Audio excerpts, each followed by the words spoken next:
Brownies balok kue kekinian ini dapat dijumpai di kota Palembang. Dengan menambahkan coklat lumer membuat rasa brownies ini cukup menggoda selera. Fadli, owner brownies balok Bari, mengatakan untuk pengelolaannya sendiri, semua bahan dasar dicampur menjadi satu dan dipanggang. Yang menjadi spesial dalam proses pembuatannya, brownies diisi coklat lumer. Harga per paket brownies balok ini mulai dari 40 ribuan tergantung isi yang dipilih oleh pembeli.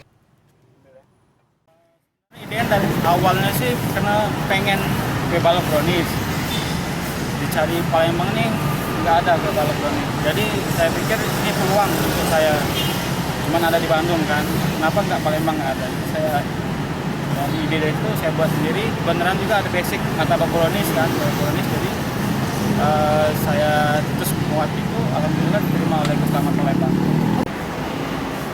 Kualitas hasilnya beda sih dari yang sama yang lain. Itu brownies itu emang keluar brownies, rasa brownies.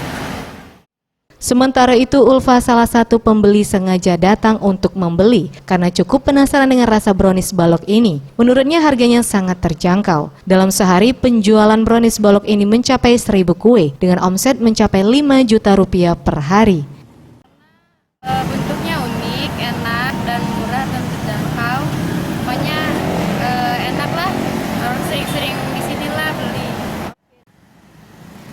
Tim Liputan Sriwijaya TV.